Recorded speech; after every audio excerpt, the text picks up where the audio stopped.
சரி, ஜெபிக்கலாம். எங்களை நேசிக்கிற நல்ல ஆண்டவரே, இந்த காலவேளைக்காக நன்றி செலுத்துகிறோம். இரவெல்லாம் எங்களுக்கு நல்ல நித்திரையை தந்து இந்த காலை வேளையிலே உம்மோடு இடைவிடையாக இந்த நேரத்தை தந்ததற்காக நன்றி செலுத்துகிறோம். இந்த ஜூம் மீட்டிங்கில் கலந்து கொண்டிருக்கிற அத்தனை தெய்வ பிள்ளைகளுக்காக ஜெபிக்கிறோம். ஆண்டவரே, நீங்க பேசுங்கப்பா, நாங்க கேட்க வேண்டும். உங்களுடைய நாமம் மகிமைப்படட்டும். இயேசுவின் நாமத்தை ஜெபிக்கிறேன் எங்க நல்ல பிதாவே, ஆமென். கேட்கலன்னா எனக்கு சொல்லுங்க. சரி, இந்த நாளில சங்கீதம் 60வது அதிகாரத்தை நாம் பார்க்க இருக்கிறோம்.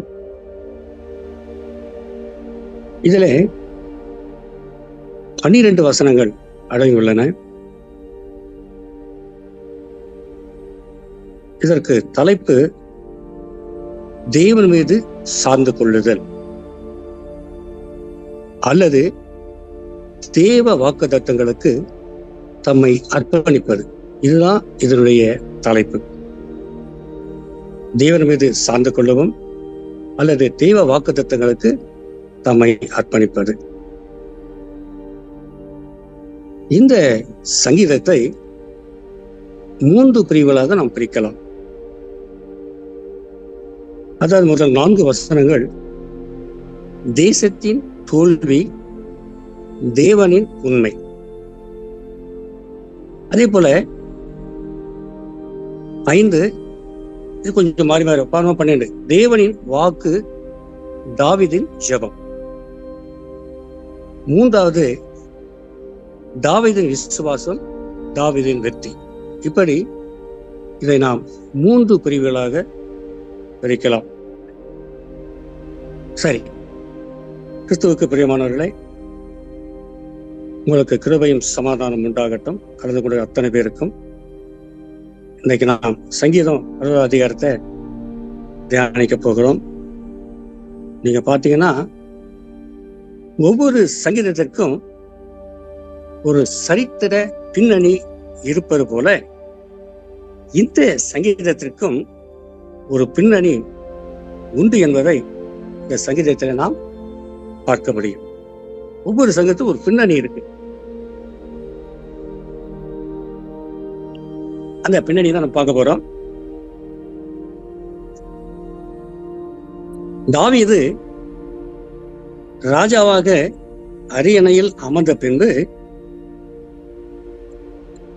அவர் சென்ற இடமெல்லாம் தேவன் அவருக்கு மகா பெரிய வெற்றியை கொடுத்தார்.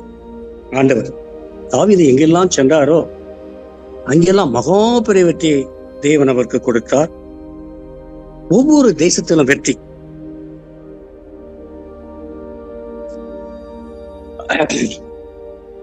அந்த வெற்றி வந்ததை நாம் 2 சாமுவேல் 8ஆம் அதிகாரம் 3 - 14 வசன புத்தகத்திலும் 1 நாளாகமும் 18ஆம் அதிகாரம் 1 முதல் 13 வசனங்களில் நாம் பார்க்க முடியும். இந்த அதிகாரத்தில் இது போடப்பட்டிருக்கிறது. இங்கே அப்படி நடந்த ஒரு யுத்தத்தின் பலனாக தான் தாவீது எழுதின சங்கீதம் 60வது அதிகாரம். அதாவது சோபா என்ற ஒரு தேசத்தில் உள்ள ஆதா தேசர் என்ற ஒரு மனுஷனுக்கும் தாவீதுக்கும் நடந்த ஒரு யுத்தத்தில்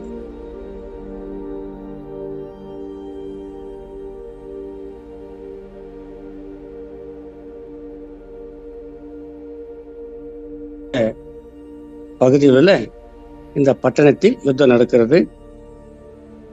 அங்கே தாவீது தன்னுடைய படையோடு கூட அங்கே கடந்து சென்று அந்த ஆதா தேசரோட கூட யுத்தம் செய்கிறதை நாம் பார்க்கிறோம்.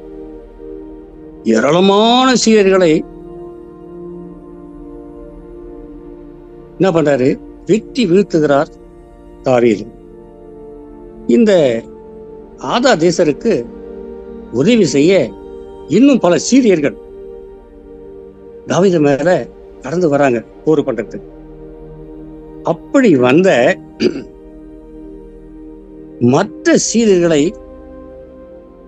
அந்த சீரியர்களை வெற்றி கொண்டு போட்டு ஏறத்தாழ 22,000 பேர் மேல அன்று ஜெயத்தை எடுக்கிறார். இந்த சம்பவத்தை 1 நாளாகமம் 18ஆம் அதிகாரம், 1 ராஜாக்கள் 11ஆம் அதிகாரம், 2 சாமுவேல் 8:3 வசனத்திலும் நாம் பார்க்கலாம். அதற்கு முன்னதாக இந்த சங்கீதக்காரன் தலைப்பை வாசித்து விட்டு சரித்திரத்தின் பின்னணியில சில வசனங்களை நாம் வாசிக்க கேட்கலாம். இங்க பார்த்தோம், தாவீது மெசொபொத்தோமியா தேசத்து சீரியரோடும் சோபா தேசத்து சீரியரோடும் யுத்தம் பண்ணின போது யோவாப் திரும்பி உப்பு பள்ளத்தாக்கிலே யோதோமேயில் 12,000 பேரை வெட்டின போது அவன் சாட்சியை விளக்கவிக்கும் 6 நரம்பு கிண்ணறத்திலே போதிப்பதற்காக பாடினதும் ராகத் தலைவனுக்கு ஒப்பித்துதமான மிக்தாம் என்னும் சங்கீதத்துல இதை நாம் பார்க்கிறோம். இது முன்னுரை. எப்பவுமே ஒரு சரித்திர பின்னணியை முன்னுரையாக சொல்லிவிட்டு பின்னாக அந்த சரித்திரத்தில் என்ன நடந்தது என்பதை என்னப்புறம் அதிலே தேவன் எப்படியெல்லாம் கிரியை செய்தார் என்பதை தாவீது எழுதியிருக்கிறார், அருமையை எழுதியிருக்கிறார். நம்ம 1 நாளாகமம் 18ஆம் அதிகாரம் 5லிருந்து 6 வசனத்தை நான் வாசிக்கிறேன். 1 நாளாகமம் 18ஆம் அதிகாரம் 5 முதல் 6 வசனம். சோபாவின் ராஜாவாகிய ஆதாரேசருக்கும் உதவி செய்ய தமஸ்கு பட்டணாகிய சீரியர்கள் வந்தார்கள்.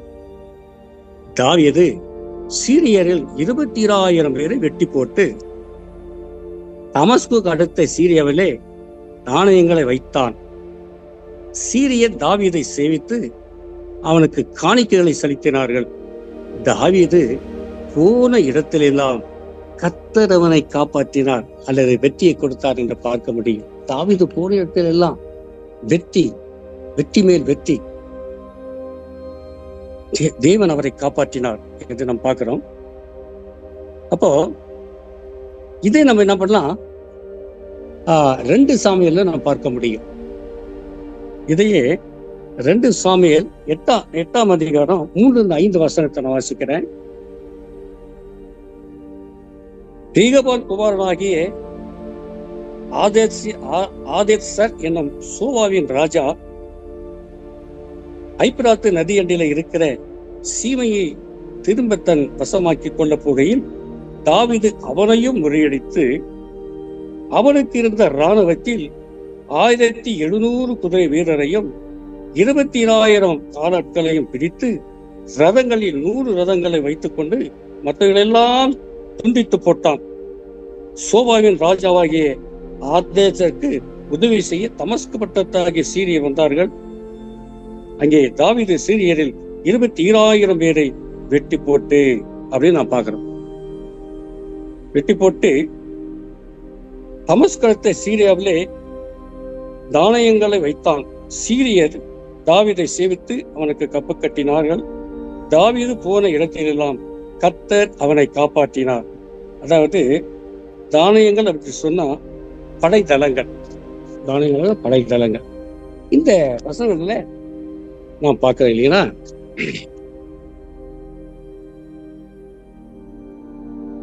சீரியரோடு தாவீதுக்கு இருந்த இந்த யுத்தத்தில ஒரு பெரிய ஜெயம் தாவீதுக்கு கிடைக்கிறது. அப்படி தாவீது யுத்தம் செய்து கொண்டிருந்த போது இஸ்ரவேல் தேசத்தின் மேலே இந்த யோதோமையை படையெடுத்து கொண்டதாக செய்தி வந்ததும் தாவீது என்ன பண்றார் தெரியுமா, ஏதோமையோடு யுத்தம் செய்வதற்கு தன்னுடைய படைத்தலைவனாகிய யோவாவை அனுப்புகிறார். தாவீதுக்கு மெய்யான ஒரு படைத்தளபதியார்னா யோவா, அவனை எங்க அனுப்புகிறார். இந்த செய்தியை நம்ம 1 ராஜாக்கள் 11ஆம் அதிகாரம் 5 முதல் 6 வசனத்துல நம்ம பார்க்க முடியும். இது 1 ராஜாக்கள் நீங்க பாத்தீங்கன்னா 11ஆம் அதிகாரம்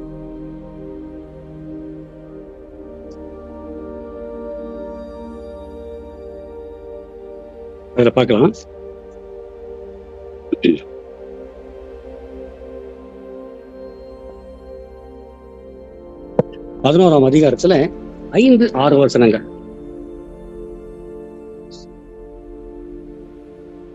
அதில் நம்ம பார்க்க முடியும். சரி, இங்கே யோவாபு கடந்து சென்று அங்கே யுத்தம் செய்கிறார். அங்கு 12,000 பேர் மேல் ஜெயத்தை எடுக்கிறார்.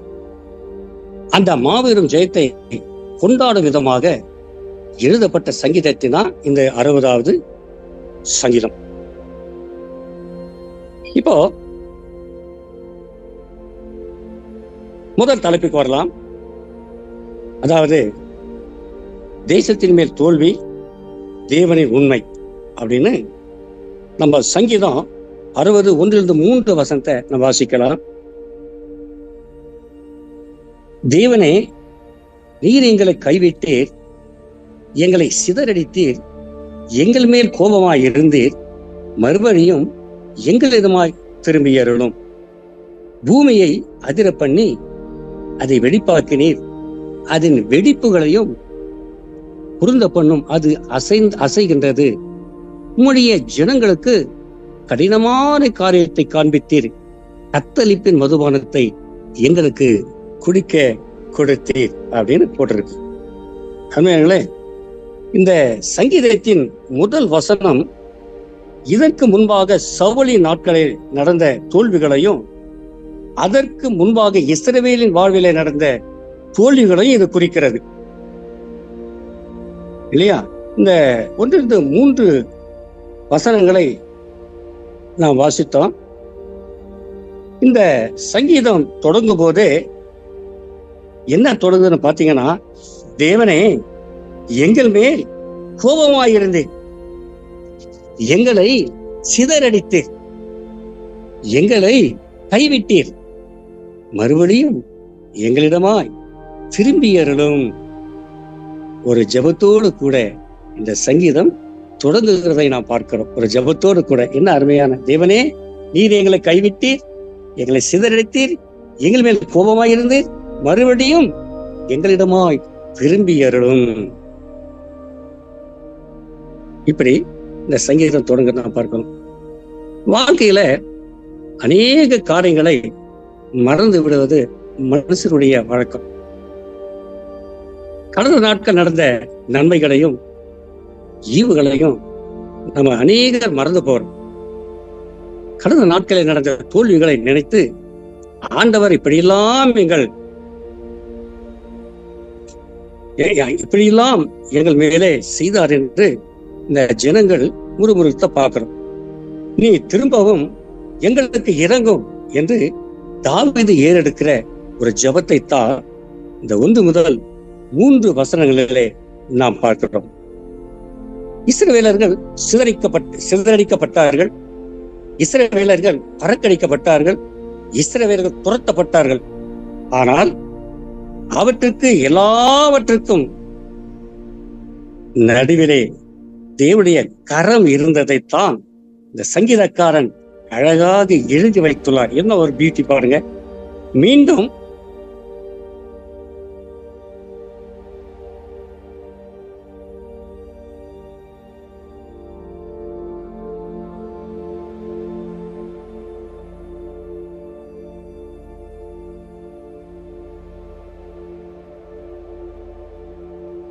அங்கிள் வாய்ஸ் கேட்கல அங்கிள். நம்முடைய வாழ்க்கை கடினமா இருக்கும். இது ஏழைகளுக்கு மட்டும் இல்ல, செல்வந்தர்களுக்கு கூட அது கடினமா இருக்கும். என்னதான் பணம் படைத்த செல்வந்தரா இருந்தாலும் எல்லாருக்கும் வாழ்க்கையில ஒரு கடினமான வாழ்க்கை இருக்கும். ஒவ்வொரு சகோதரனுக்கும் சகோதரிக்கும். ஆனா தேவனுடைய பிள்ளைகளுக்கும் அது கடினமா இருக்கிறது. ஏன் அப்படின்னா, இந்த பூமியில் பிறந்தோம். ஏன் இந்த பூமியில நம்ம பிறந்தோம்? ஏன் நம்ம வாழ்கிறோம்? ஏன் இந்த சஞ்சலமான வாழ்க்கை? இப்படி சலிப்பு அடைகிற சம்பவம் ஒவ்வொருடைய வாழ்க்கையிலும் வருவதுண்டு. சில பேர் அப்படிதான் சொல்லுவாங்க, நான் ஏன் பிறந்தேன், நான் எதுக்கு இருக்கிறேன், நான் பிறந்த நோக்கு என்ன, எனக்கு ஒண்ணுமே புரியலையே ஆண்டவரே, நான் என்ன பண்ணணும். இப்படி சில பேர் என்ன பண்ணுவாங்க தெரியுமா? சஞ்சலப்படுவாங்க. வாழ்க்கையில செழிப்பு வரும்,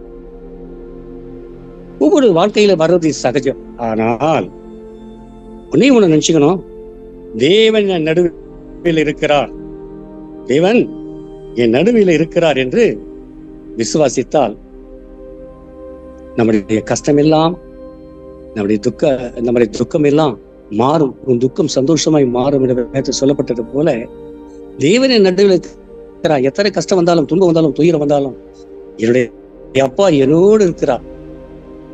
நம்ம அப்பாவோட பெரிய அப்பா அவர்தான். இப்படி ஒரு காரியத்தை ஒவ்வொரு தெய்வ பிள்ளைகளும், எங்க நடுவில் ஆண்டவர் இருக்கிறார், என் நடுவில் ஆண்டவர் இருக்கிறார், நான் ஏன் சஞ்சலப்படணும், நான் ஏன் துக்கப்படணும் அப்படின்னு சொல்லி ஏனென்று அவரை கேட்பதை விட, என் கர்த்தர் என்னோடு இருக்கிறார், எங்களோடு இருக்க நம்ம சொல்வோமானால், நம்முடைய துக்கம் எல்லாம், நம்முடைய துயரம் எல்லாம், நம்ம கஷ்டம் எல்லாம் பஞ்சா பறந்து போகும். ஆண்டவரோடு நம்ம இருக்கணும்.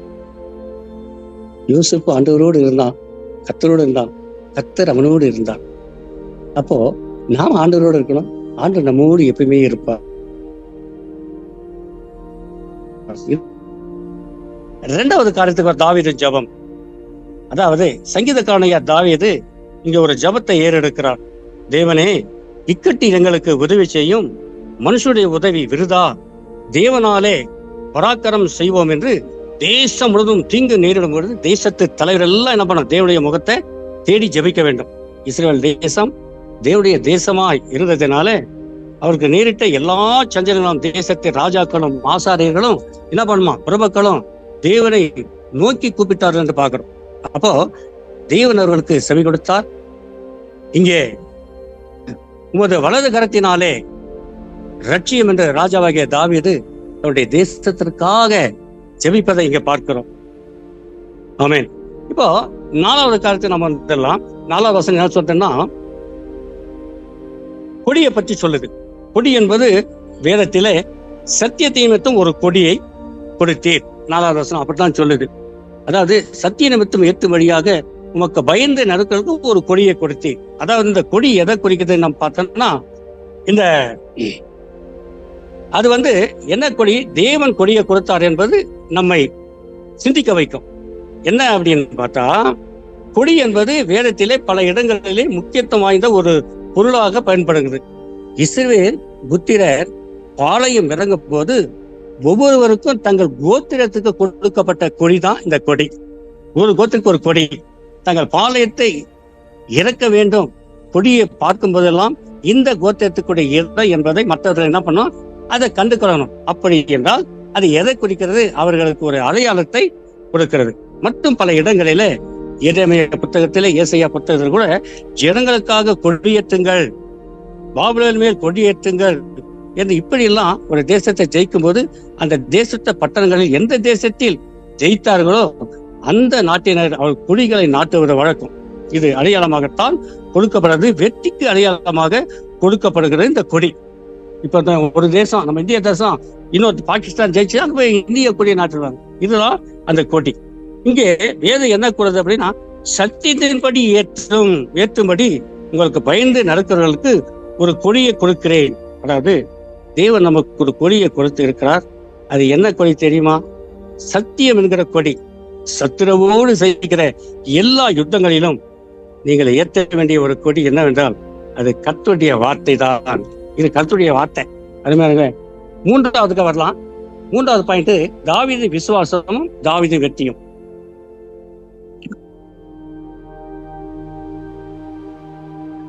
ஆறு நம்ம வாசிக்க நேரம் இல்லை. இங்கே தாவீது தனக்கு கொடுக்கின்ற வெற்றியை விசுவாசத்தோடு கூட அறிக்கையிடுகிறார். சீகோமை பங்கிட்டு சிக்கோத்தின் பள்ளத்தாக்கை அளந்து கொள்வான். அதாவது சீகேம் எருசலேமுக்கு வடபகுதியில் இருக்கிறது. சமாரியாவிலிருந்து 7 மைல் தொலைவில் இந்த சீகேம் இருக்கிறதை நாம் பார்க்கிறோம். சமாரியா உள்ள சீகோமை நான் சுதந்திரிப்பேன். சிக்கோத்து பள்ளத்தாக்கு என்பது யோர்தானுக்கு கிழக்கு பகுதியிலே இருக்கிற ஒரு பகுதி. ஆகவே சுக்கோத்தின் பள்ளத்தாக்கையும் சுதந்திரிப்பேன். யோர்தான் கிழக்கு பக்கத்தில் இருக்கிற கிளையாத்து என்னுடையது, மனாசே என்னுடையது. இது எதை குறிக்கிறது அப்படின்னு பாத்தீங்கன்னா, வடக்கு புறத்தில் இருக்கிற பட்டணத்தை பிடிப்பேன், கிழக்கு புறத்தில் இருக்கிற பட்டணங்களையும் பிடிப்பேன். அத்தோடு கூட மோவாபு என்னுடைய பாத பாத்திரம், ஏதோமின் மேல் என் பாதரட்சையை என்ன பண்றேன், எரிந்து போடுவேன். இது எதை குறிக்கிறது அப்படின்னா, நல்லா பாருங்க, தேவன் எனக்கு அவருடைய பரிசுத்தத்தை கொண்டு விளம்பி இருக்கிறார். ஆகவே அவர் வாக்கு செய்திருக்கிறார், இந்த பட்டணம் எல்லாம் நான் சுதரித்துக் கொள்வேன் என்று தாவீதின் விசுவாசத்தை இங்கே நாம் பார்க்கிறோம். இந்த பட்டணத்தை எல்லாம் நான் சுதரித்துக் கொள்வேன் அப்படின்னு பாக்குறோம். அத்தோடு கூட இதெல்லாம் பார்க்கிறோம். கடைசியில 12ஆம் வசனத்தை மட்டும் நம்ம பார்த்து முடிச்சிடலாம்.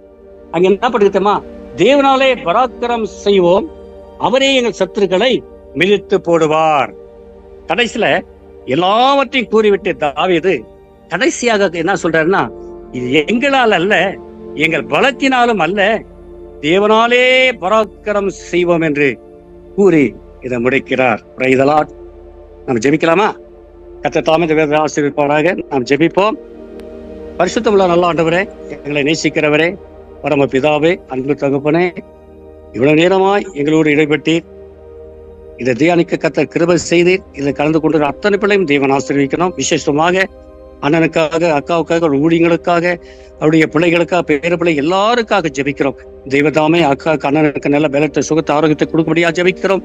இங்க வந்திருக்க தெய்வ பிள்ளைகளுக்கு குடும்பங்களிலே தெய்வ சமாதானம், சந்தோஷம் கொடுத்து நிரப்புங்க, ஆசீர்வதிங்க. எல்லா துதி கன மகிமை உமக்கு ஒருவருக்கு நாங்கள் ஏறெடுக்கிறோம். இயேசுவின் வல்லமையுள்ள நாமத்தில் ஜெபிக்கிறேன், எங்க நல்ல பிதாவே, ஆமென்.